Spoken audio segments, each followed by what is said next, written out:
Okay, we're back. It's been actually over 6 hours. In this case, I left it a little bit longer, but you can see it's nice and solid. So we're well within our time to be able to unmold it. There's still a little.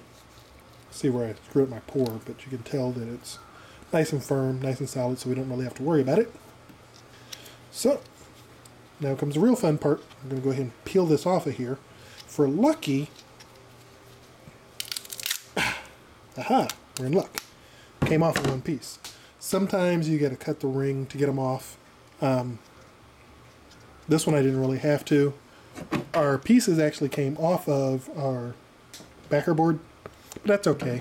And you can see where the clay was left and all the other fun stuff for that. Now you can see here where we had a little bit seep under.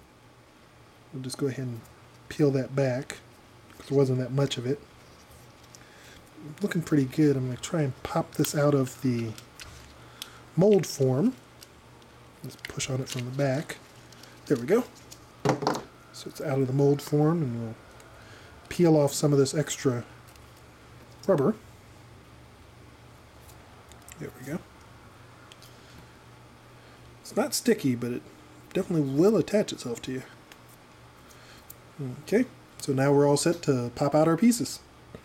What you'll do is you'll kind of work around them so you can kind of separate them from the sides where they stuck. And we'll pull them out of there. That's one, two.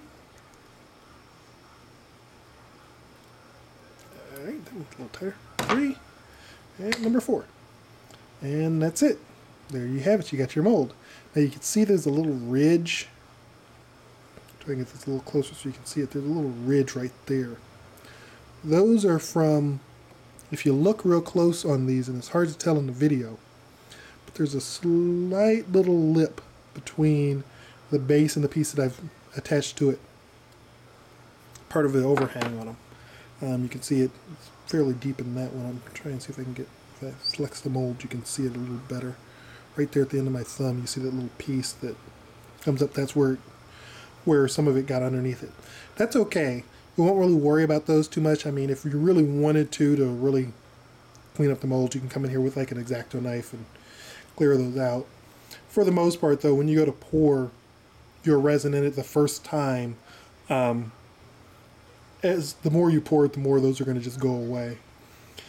Yeah, you'll get a little bit of rubber stuck in your resin, but really it's not that big of a deal. So, there we have it. We've got our mold. I'm now going to go ahead and do some cleanup on it. I'm going to clean up this outer edge so that it looks a little bit better. Do the same thing on the back so I can get rid of all these little flyaway pieces. Hit them with a knife real quick and see where I tested it with my finger. Touched it before it was ready. But now we've got it. We've got a pretty decent sized mold. There's a nice amount of thickness on this mold.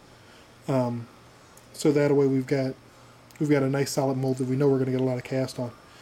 Really, really flexy. We don't have to worry about it, pulling apart on us or anything along those lines. So I'm going to do some cleanup. Then we'll be ready to do some casting.